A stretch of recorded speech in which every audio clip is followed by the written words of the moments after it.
Good evening, everyone. Welcome back to Talking Reds. Last night's game. Let's talk last night's game. My head was hot last night. I've got to be absolutely honest. I did a little reaction video for the shorts on TikTok. I couldn't have time to do this, and I've had a sleep. I've had a sleep on it. I've had time to think about it today. And yeah, I am still really, really annoyed. I think I'm more annoyed at the fact that I'm seeing now the tiredness now and what could have been expected to see, and what was potentially predicted by some, like this. We could drop off, and we are now seeing that drop off, and it's worrying. It is worrying. We are in the best position though. We are still in the best position to win the league. A point at Villa Park is a good point. In context, I think also we should have got all three because of the chances we had. It's a good point. We have still got the best chance of winning the league, but it's okay to feel also frustrated. It's okay to feel doubts that's creeping. It is okay to feel that doubts creeping because we've been here before. It's happened before. We didn't back ourselves in January again. No ambition off the pitch as per. And we're starting to see now the struggles coming where we've seen before. We've seen last season, we've seen the season before where we drop off because tiredness, because of lack of depth, because of missing chances, because of defensive frailties. And we're seeing it again now. It wasn't just on the attack last night, by the way, because we're conceding for fun at the moment. And that is down to, for me, it's down to squad depth. It really is down to squad depth. It's the fact that Gravenberch looks absolutely off out of his feet. McAllister's looking tired as well. Szoboszlai wasn't great last night, and I think he's been fantastic. And it's really, really frustrating when all we're doing in January is get a couple, maybe one or two signings just to boost the players, just to give the dressing room a boost, to allow these players to have a little bit more rest, to allow these players to have some competition behind them, to keep them on toes. But we fail to do that constantly. We fail to do that constantly, and then we're expecting different results. I think what's different this season, which has helped us massively, is City dropping off. Absolutely. Because if City didn't drop off the way they have, not even if they dropped off slightly, not like 890 points, if they dropped off slightly, we'd still be in a big title race with Manchester City as well as Arsenal. And that's what's helped us massively this season. I think what's going to also help us is Arsenal's injuries. And that is a big key thing to why I think we should certainly go and win this title more so than that. And, we've still got the points difference. It is 7 points now.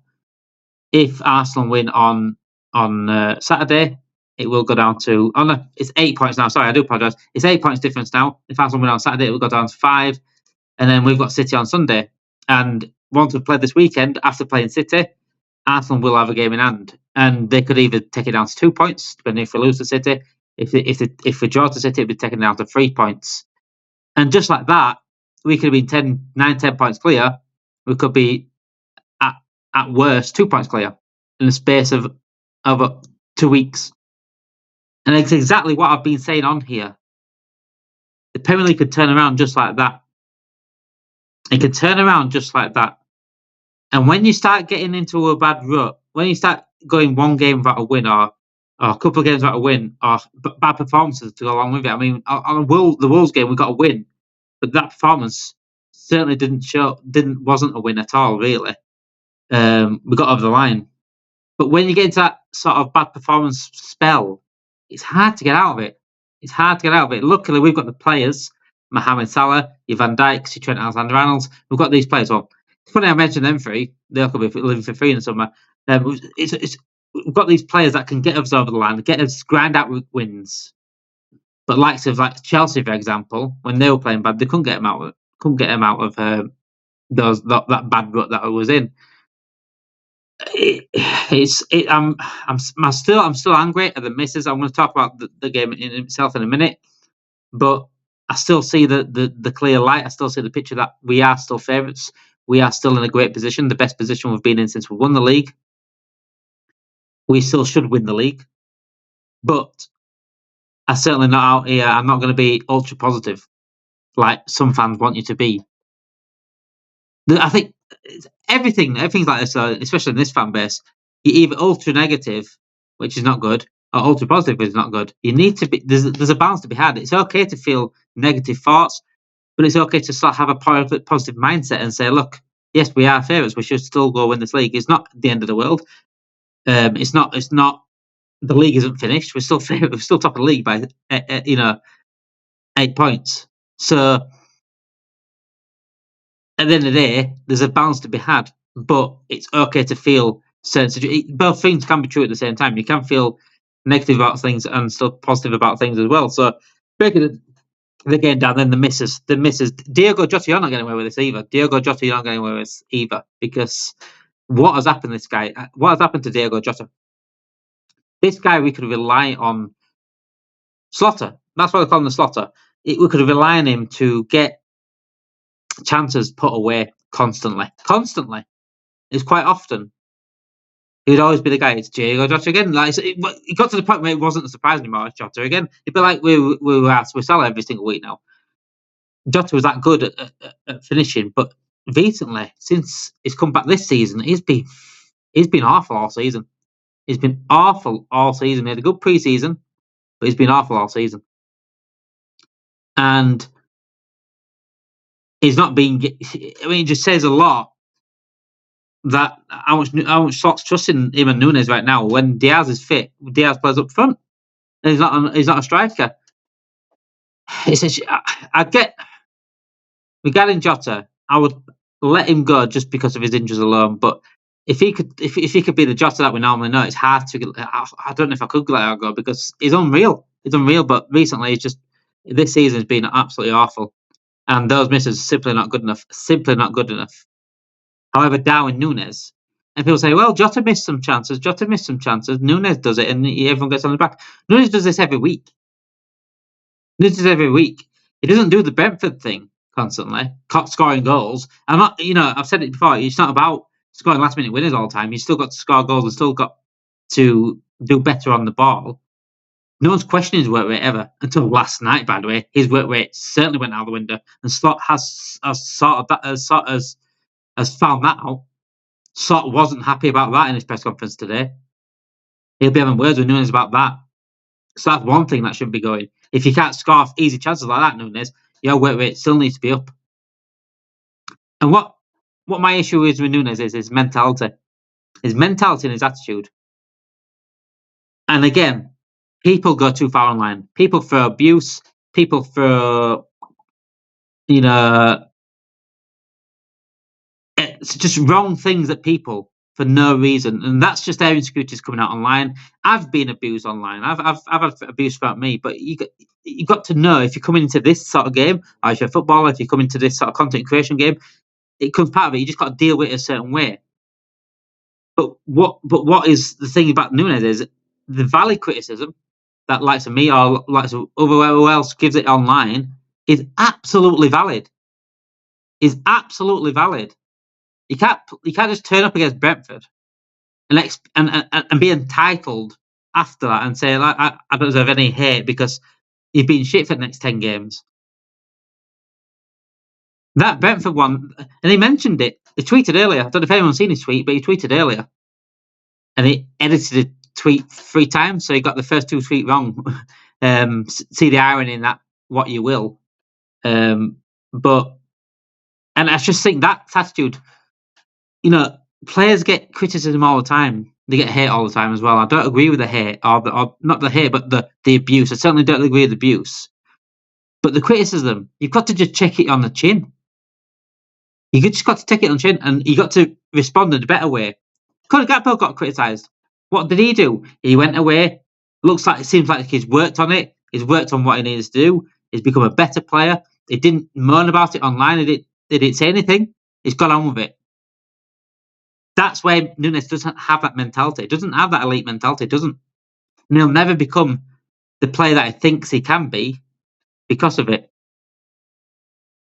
Do you think Messi became the best player in the world just because he built it? Do you think Ronaldo became one of the best players in the world just because he built it? That mentality is different. You can't take accountability for who you are. Instead, you just put the blame on everyone else. It's almost like I got a lot of blame last night for passing in the ball. It just seems like we're blaming the wrong people constantly. Szoboszlai, could have shot. I think if Szoboszlai was like a Salah or a clinical finisher that usually just likes to shoot, the chances like that might have shot. But Szoboszlai did the right thing. He passed the ball for a guy with an open net. It's not his fault the guy missed the open net. Because Jota did the same thing earlier. Jota could have shot, but he passed it to Salah and got the goal. So you can't eat your cake and eat it. You know what I'm saying? It was a good pass. It was a perfect pass. He did the right thing.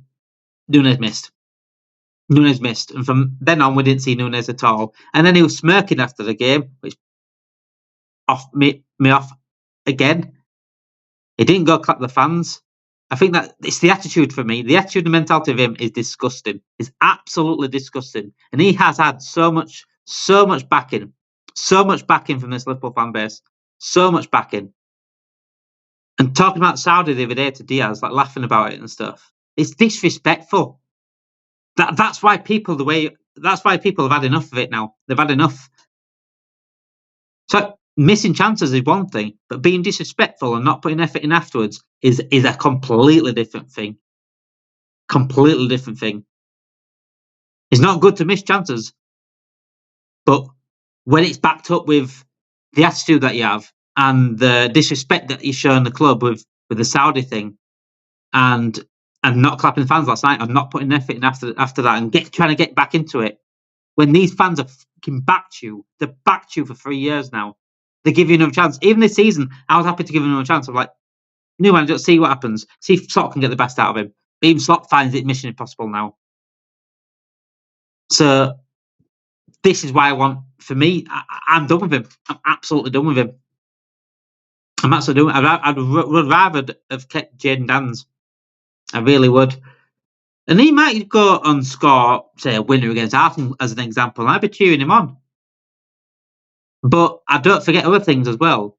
I cheered the Brentford the game on. I'm like, come on, Nunez. I said it in the match. I said, look, come on, do this again. Let's keep going now. Keep this up. This is what we want you to do. Score goals. Be more involved. But no, shit again. Plymouth didn't turn up. No one turned up in that. But Nunez, he gets about the championship team here. Do something. He's not done anything since Brentford, and that's all he's done pretty much all season. You can't rely on just one game, 2 games a season to do something, and then it has the entitlement to say, what's all he criticising for? Nah. I bet Slot feels the exact same way that we do. I bet Slot feels the exact same way we do. He just words it differently because he's not going to throw him under the bus. But he's had enough. He's had enough. And he questioned his attitude last night after the game as well. And we'll see what happens in the future. I'll be very, very surprised if I see Nunez start a game ever for us under Slot now. I wouldn't even be shocked if he dropped him from the squad on Sunday, unless his efforts improve. But yeah, I'm really, really frustrated. The marking for the goals were fucking non-existent. First goals, I think Curtis Jones were ball watching. Sort of went into, I think a few of them were, but Curtis Jones, I think Tielemans was sort of his man, the closest one to him. Went to ball watch, and then Tielemans got 3 at the back. Ollie Watkins coming in, no marked. I just think we're looking like it, guys. We're looking absolutely like it. And it's something that a lot of us said that would happen, which were why we needed additions, which were why we needed help. This is why Virgil van Dijk at the beginning of the season said, look, we do need a little bit of help. He said it last season. Sorry, I don't know if he said this season or last season. I think he said something this season about help as well. You know, it's going to be a long season. We need help. Because he sees this happening. And if Salah, Trent and Van Dijk go this summer, I hope they call it out. I really do. I hope they call it out. And I can see them doing it as well, especially Virgil. But yeah, let me know, guys. It's a good point. In the end, it could be a good point. It could be a bad point. You don't know. I just think it's what we're seeing is not good. It's what we're seeing, what we're not good. You know, the misses, the poor defending, the performance. This improved a little bit last night. We were much better. We should have won. Like against Everton and Wolves, I don't think we deserved the wins. But last night we probably did deserve the win. But yeah, there's definitely worries there to be had. But still, we're in a good position. We're top of the league, and we still should go win this title, really. But yeah, long season still to come up, and I'm just buckle the seatbelt in, guys. Buckle that seatbelt in. get it buckled in because it's going to be a long, long end to the season. Thank you for watching. Make sure you do like the video, subscribe to the channel, and get your notification bells on as well.